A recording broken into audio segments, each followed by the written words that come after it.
இந்த தடவை அவளை வச்சுதான் நாம அந்த 2 பேரையும் இந்த வீட்டை விட்டு அனுப்ப போறோம்.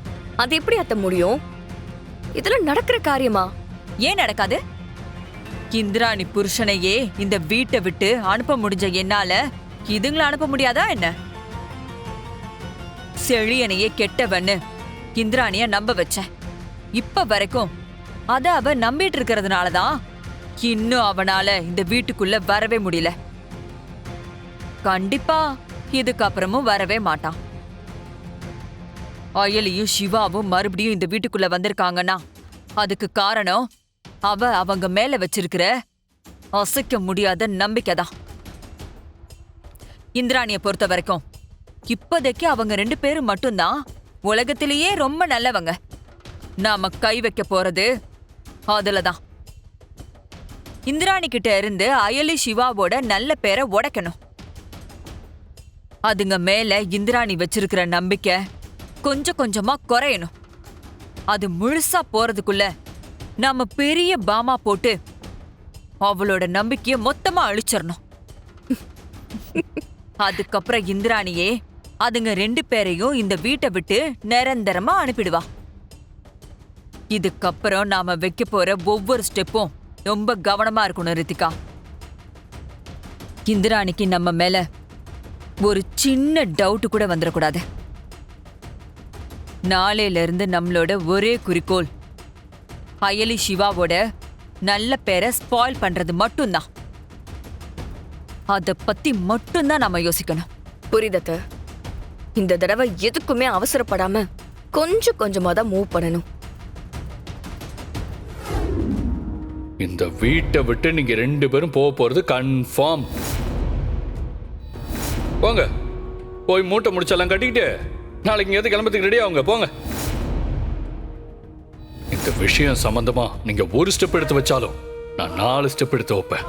நீங்க 2வது ஸ்டெப் எடுத்து வச்சா நான் மொத்தத்தையும் முடிச்சு விட்டுருவேன்.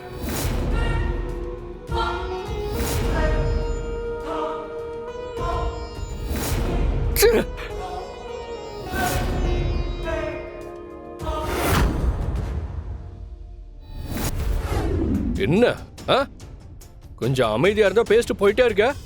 இப்ப என்ன ஆச்சு? நீங்க திரும்பவும் இந்த வீட்டுக்குள்ள வந்துட்டீங்க, அவ்வளவுதானே?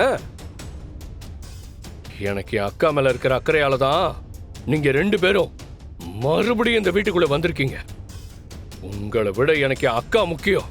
அதுக்காகலாம் உங்களை நான் சும்மா விட்டுருவேன்னு நினைக்காதீங்க. என்ன நீ என்னதான் என்கிட்ட சேலஞ்ச் பண்ணாலும் என்கிட்ட நீ தோத்து போயிட்ட. இப்ப வரைக்கும் உன்னால உண்மையை ப்ரூவ் பண்ண முடியல. ஏன்னா இந்த கபிலன் அதுக்கு விட மாட்டான். இதுக்காக நான் எந்த எக்ஸ்ட்ரீமுக்கும் போவேன்னு உங்களுக்கே நல்லா தெரியும். இதுக்கப்புறம் நான் கொடுக்க போற அடியில நீங்க நொந்து போய் தான் சாவணும்னு விருப்பப்பட்டீங்கன்னா அதுக்கு நான் என்ன பண்ண முடியும்? உண்மைதான் கபிலா. நீ எப்படிப்பட்டவன், என்னெல்லாம் பண்ணிருக்க, நீ யாரு கூட இருக்க, என்னெல்லாம் பண்ணிட்டு இருக்க, எல்லாமே எனக்கு தெரியும். என்ன கபிலா, ஷாக் ஆயிட்டியா? எனக்கு எப்படி தெரியும்னு பாக்குறியா? கபிலா, உன்னை எனக்கு காலேஜ் படிக்கிறதுல இருந்தே தெரியும். நீ ரித்திகாவை கல்யாணம் பண்ணிக்கிட்டதால இவங்க எல்லாரையும் ஏமாத்தி நல்ல வேஷம் போட்டுட்டு இருக்கலாம்.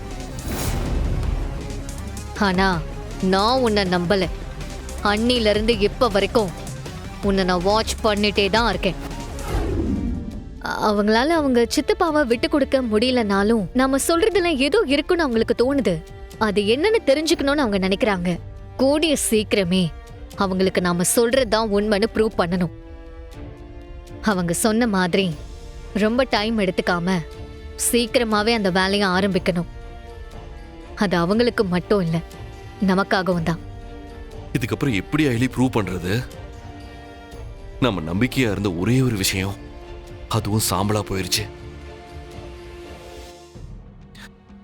மறுபடியும் நம்ம எவிடன்ஸை தேடி அலைஞ்சி அதை கொண்டு வந்து ப்ரூவ் பண்றதெல்லாம் ஆகிற விஷயமா? அந்த கபிலன் வேற நம்மளையே வாட்ச் பண்ணிட்டு இருப்பா. கபிலனை விடுங்க, இந்த தடவை ஏதோ மிஸ் ஆயிடுச்சு. இதுக்கப்புறம்லாம் அவனால நம்மள எதுவும் பண்ண முடியாது, சமாளிச்சுக்கலாம். ஆனா நீங்க நம்பிக்கை இல்லாம பேசாதீங்க. நம்மளால கண்டிப்பா முடியும். ஏதாவது ஒரு வழி கிடைக்கும், நம்புங்க.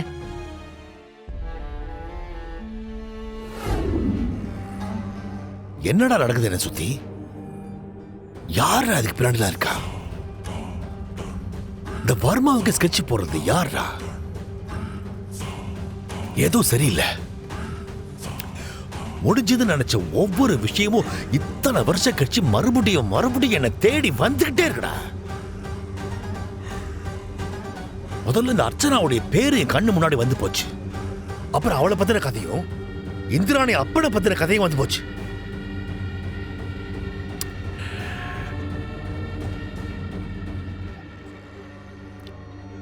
அதெல்லாம் கூட மறைமுகமாக தான் நடந்துச்சு. ஆனா இப்ப கொஞ்ச நாளைக்கு முன்னாடி எல்லாருக்கும் தெரியற மாதிரி அர்ச்சனா பத்தின நியூஸ் ஸ்ப்ரெட் ஆச்சு. அது எப்படி? அது செஞ்சது யாரு? இதுக்கெல்லாம் பின்னாடி இருந்து வேலை பார்க்கறது யாரு? எல்லாத்துக்கும் மேல அந்த ஏடி வேற என்ன பாடாப்படுத்திட்டு இருக்காடா. அவளை மீறி என்னால முன்னாடி மாதிரி எந்த பிசினஸும் பண்ண முடியலடா. நான் என்ன பண்ணாலும் கண்டுபிடிச்சு பின்னாலேயே வந்துடுறா. சின்ன பொண்ணா, ஆஃப்டர் ஆல் ஸ்மால் கேர்ள். வர்மாவை ஆட்டி படைக்கிறா. என்னால ஏன் அவளை கண்டுபிடிக்க முடியல?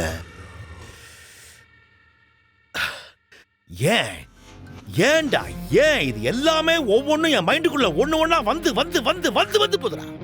That's my problem. போதா குறைக்கு இப்போ ஒரேடியா தலையில பாறாங்களை தூக்கி போற மாதிரி இந்த அகிலாண்டேஸ்வரி வந்திருக்கா. இந்த அர்ச்சனா கதை முடிஞ்சதும் அவ ஏதோ ஃபாரின் போயிட்டா, ஐ மீன் அப்ராட் போயிட்டான்னு சொன்னாங்க. நானும் அவளதான் நினைச்சு விட்டுட்டேன். ஆனா இத்தனை வருஷத்துக்கு அப்புறம் மறுபடியும் வந்ததும் இல்லாம என் லைன்ல வாண்டல கிராஸ் ஆவறா. ஏன் அவ திரும்ப வரணும்? ஏன் டிஸ்டர்ப் பண்ணும்?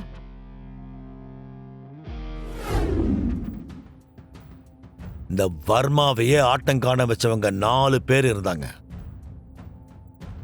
அதுல ஆளா அந்த அர்ச்சனா, அப்புறம் அந்த பத்திரிக்கைக்காரன் நாராயணன், அப்புறம் இந்த இந்திராணியுடைய அப்பா, இப்போ இந்த அகிலாண்டேஸ்வரி.